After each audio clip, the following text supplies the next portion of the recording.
In the lead up to the super fight at UFC 285, it seems like everyone's counting out Ciryl Gane, and I don't know why. Jon Jones may be the GOAT and his resume is undeniable, but that doesn't take away from the fact that stylistically, Ciryl Gane is the most dangerous opponent Jon can face right now. It's no secret that Gane is one of the fastest heavyweights on the UFC roster. With his in and out elusive movement at range and great cage awareness, from the outside he poses a massive problem to Jon Jones because we've seen Jon struggle with this before in his fight with Lyoto Machida. During the bout, Machida was able to find openings routinely by taking advantage of Jon's defensive habits. Just look at this little sequence where he throws a left body kick to draw out the parry from Jones and then follows it up with the left hand. Not too different to what Gane was able to do to Rosenstrike. If anything, he might have done it better. Ciryl throws the left body kick and sees Jairzinho's left hand parry. Later he steps in to fake the kick and lands the right hand flush on Rosenstrike's head. Okay, so it's clear that Gane can dart in and out of range and find openings like Machida, but can he also nullify Jones's offense? Well, being a heavyweight, Gane is routinely paired with the most terrifying power punches in the UFC, and he always finds a way. Against Ngannou, he would get in close, shell up and counter or cut angles across the cage. Whereas with Derek Lewis, he understood that Lewis can generate a lot of power in his short punches as well, so he's damn near running away from him. It's safe to say that Gane researches his opponents and knows where he's safe and knows where he isn't. However, there's no point in comparing Gane to Machida if we don't address the fact that Machida lost and analyze the manner in which he did. Now, there were 3 reasons why Jon won this fight here: his coaches, his wrestling, and his physicality.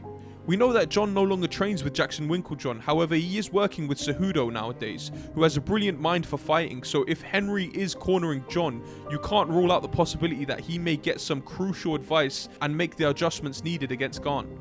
Now, why did I mention his physicality? Well, if you look at the guillotine choke, you can see how much force Jon creates by standing to full height and leaning back. Also, throughout this fight and nearly all of Jon Jones's fights, you often see him using his hands to frame off as a defense to incoming strikes, and that works well unless they're the same size as him. Just look at the Gustafsson or the Reyes fight for proof. So with Gane standing at 6'4", he certainly meets the criteria of the tall, prolific striker that Jon usually has a hard time with. But Gustafsson and Reyes also had great takedown defense, which brings me to my next point: wrestling.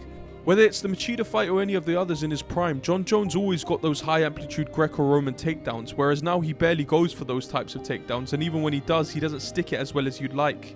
It shouldn't really come as a surprise that Jones is getting to the end of his career and doesn't possess the same explosiveness he once did. Now, I know he's only 35, but I also know that this is about mileage, and Jon Jones has been doing this since he was 21, so what threats can he bring to Gane now?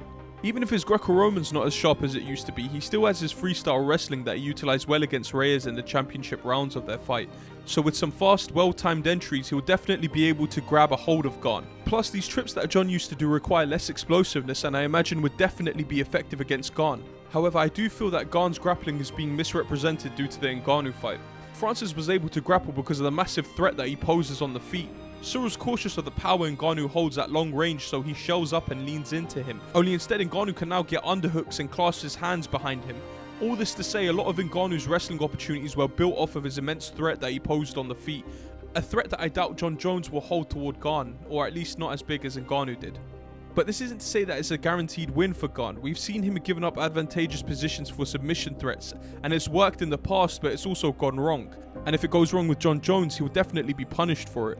Furthermore, there's a lot of unknown factors at play here. How does Jon move at heavyweight? How much has he been practicing in those 3 years? What has he been practicing? We can only wait until March 5th to find out. Make no mistake, Jon Jones is one of the GOATs, and he has fought fighters in his prime who are better than Gane. However, that doesn't take away from the fact that Ciryl Gane is the most dangerous opponent stylistically for Jon Jones right now. Like and subscribe for more content like this. Goodbye.